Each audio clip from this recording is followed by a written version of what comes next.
The guardian ने एक report के आधार पर भारत समेत कई देशों पर बड़े पत्रकार, मानवाधिकार कार्यकर्ताओं की जासूसी का आरोप लगाया है। रिपोर्ट के मुताबिक इजराइल के पेगासस स्पाईवेयर के जरिए तमाम लोगों की जासूसी की गई। बड़े पत्रकारों, मानवाधिकार कार्यकर्ताओं की जासूसी करने के आरोप से भारत सरकार का इनकार। सरकार ने विस्तार से दिया जवाब, कहा गार्जियन अखबार की रिपोर्ट बेबुनियाद। भारत सरकार ने द गार्जियन अखबार के दावे को खारिज किया, कहा भारत ने सभी की निजता का सम्मान, बेवजह विवेचक और वकील की भूमिका न निभाए गार्जियन। केंद्र सरकार ने कहा भारत में पर्सनल डेटा प्रोटेक्शन कानून लागू किया गया है ताकि व्यक्तियों के व्यक्तिगत डेटा की रक्षा की जा सके और सोशल मीडिया प्लेटफॉर्म का उपयोग करने वालों को सशक्त बनाया जा सके। न्यूज क्लिक पोर्टल पर बीजेपी का बड़ा आरोप, हवाला से हो रही है फंडिंग, देश को बदनाम करने की साजिश, विदेशी ताकतों की आंखों में खटक रहे हैं पीएम मोदी।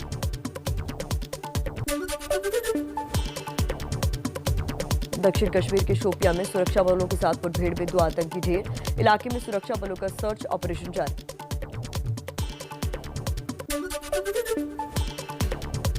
आज से शुरू हो रहा है संसद का मानसून सत्र, पहले दिन किसानों के मुद्दे पर हंगामे के आसार। सत्र शुरू होने से पहले पीएम मोदी मीडिया को संबोधित करेंगे।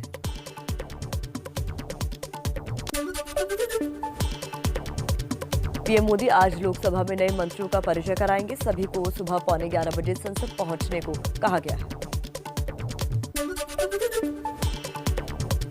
संसद के मानसून सत्र में सरकार के एजेंडे पर 31 विधेयक, कृषि कानूनों, किसान आंदोलन, महंगाई, कोरोना की दूसरी लहर और भारत चीन सीमा तनाव जैसे मुद्दों पर सरकार और विपक्ष में हो सकती है तकरार।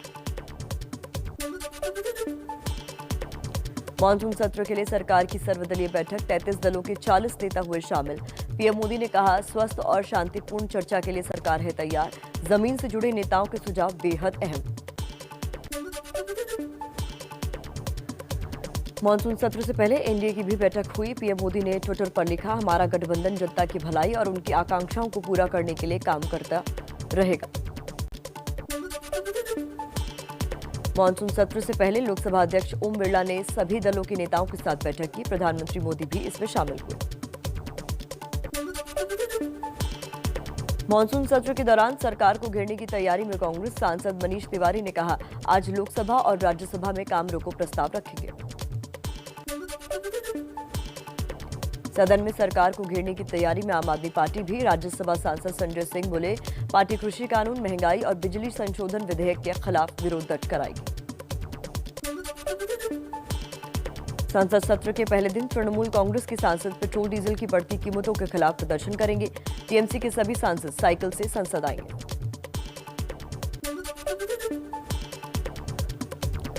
सूत्रों के मुताबिक प्रधानमंत्री मोदी 20 जुलाई को संसद के दोनों सदनों में कोरोना वायरस को लेकर प्रेजेंटेशन दे सकते हैं।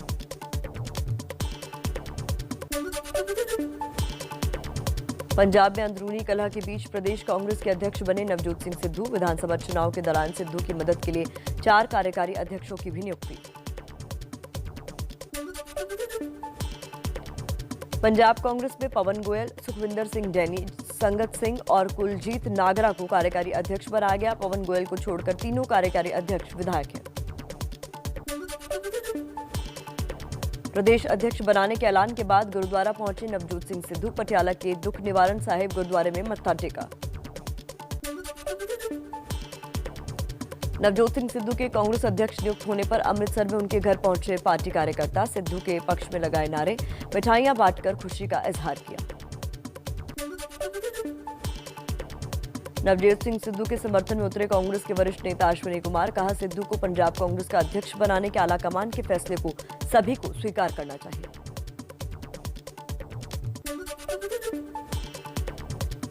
सिद्धू के नाम की घोषणा से पहले दिल्ली में प्रताप सिंह बाजवा के घर पंजाब कांग्रेस के सांसदों की बैठक हुई। बाजवा ने कहा, सोनिया गांधी का जो फैसला होगा सभी को मंजूर होगा।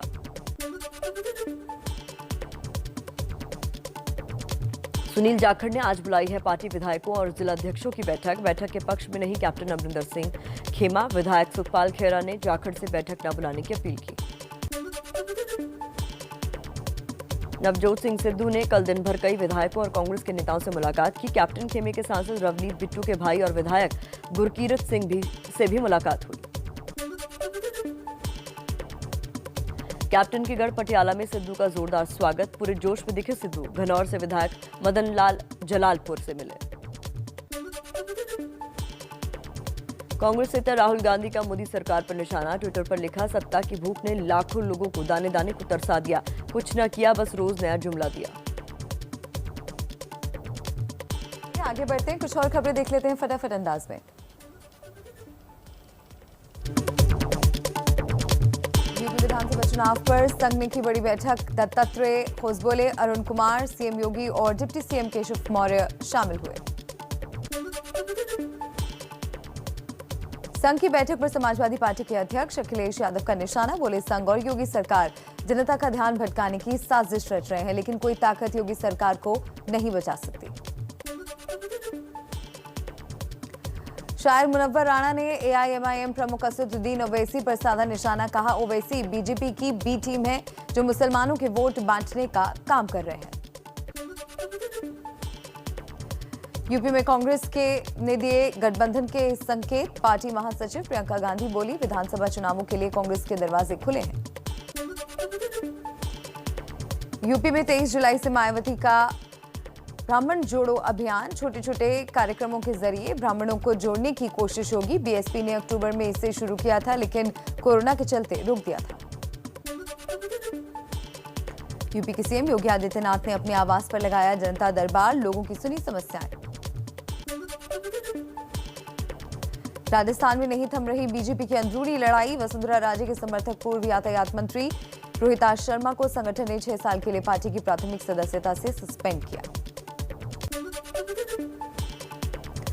कर्नाटक में मुख्यमंत्री बदलने की अटकलों के बीच दिल्ली पहुंचे राज्यपाल थावरचंद गहलोत। आज प्रधानमंत्री मोदी और गृह मंत्री अमित शाह से मुलाकात करेंगे। उत्तराखंड के लोगों पर आम आदमी पार्टी की अभद्र बयानबाजी के खिलाफ बीजेपी का विरोध प्रदर्शन। अरविंद केजरीवाल से माफी की मांग की। दिल्ली में आम आदमी पार्टी के कार्यकर्ताओं का प्रदर्शन। बीजेपी के पर्यावरणविद सुंदरलाल बहुगुणा पर दिए बयान के विरोध में सड़कों पर उतरे। बिहार से बीजेपी के राज्यसभा सांसद सुशील मोदी ने लालू यादव पर कसा तंज। कहा, लालू ने टीका नहीं लिया, आरजेडी के राजकुमारों ने रास आई। विदेशी वैक्सीन क्या, इसके पीछे कोई भारत विरोधी फंडिंग नहीं हो सकती।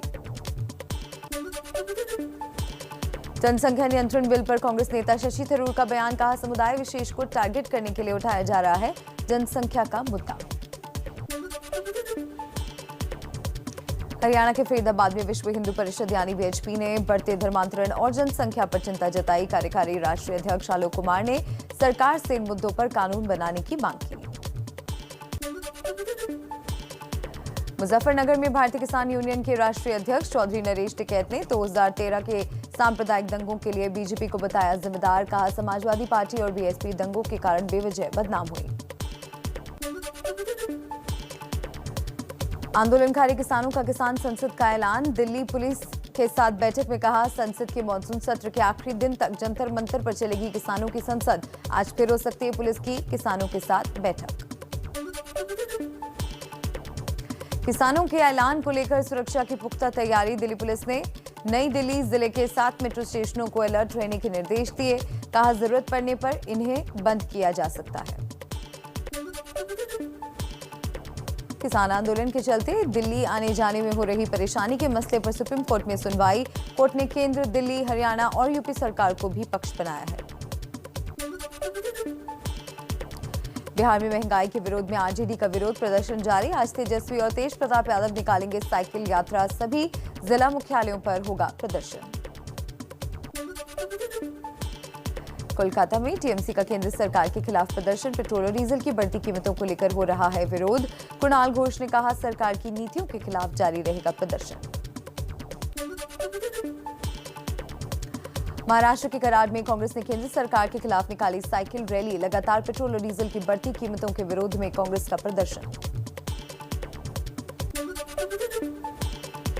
कोरोना की तीसरी लहर को लेकर यूपी सरकार ने अलर्ट जारी किया। केरल, महाराष्ट्र और पूर्वोत्तर से यूपी आने वालों के लिए कोविड नेगेटिव रिपोर्ट जरूरी। आईआईटी कानपुर के प्रोफेसर मणिंद्र अग्रवाल का दावा, कोरोना की दूसरी लहर से कम खतरनाक होगी तीसरी लहर के अक्टूबर-नवंबर के बीच आने की आशंका। हिमाचल प्रदेश में 18 दिन बाद आज से फिर शुरू होगा 18 से 44 साल के लोगों को कोरोना का टीका लगाने का सिलसिला। राज्य भर के 700 केंद्रों पर लगेगी वैक्सीन। हिमाचल प्रदेश की कसौली में खाकी का कड़ा पहरा, हुड़दंगियों से निपटने के लिए तैनात की गई पुलिस बटालियन। कोरोना नियमों का उल्लंघन करने वालों की धड़ाधड़ कट रहे हैं चालान। दिल्ली के सरकारी स्कूलों में कोरोना काल में पहली बार आज special offline parents teacher meeting. शिक्षा मंत्री मनीष सिसोदिया भी पीटीएम का जायजा लेने जाएंगे।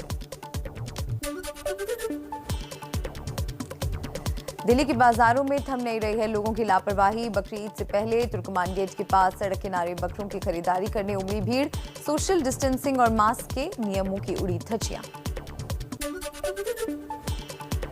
दिल्ली के नांगलोई में कोरोना काल में सोशल डिस्टेंसिंग की धज्जियां उड़ाते नजर आए नेताजी। समर्थन जुटाने के लिए बीजेपी नेता ने बांटे नोट, कोरोना नियमों की उड़ाई धज्जियां।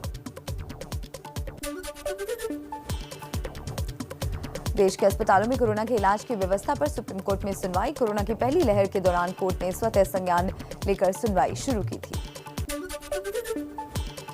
वैक्सीन की कमी के लिए पीएम मोदी को जिम्मेदार बताने वाले पोस्टर मामले में भी सुप्रीम कोर्ट में होगी सुनवाई। याचिका में दिल्ली पुलिस की एफआईआर को रद्द करने की मांग की गई है।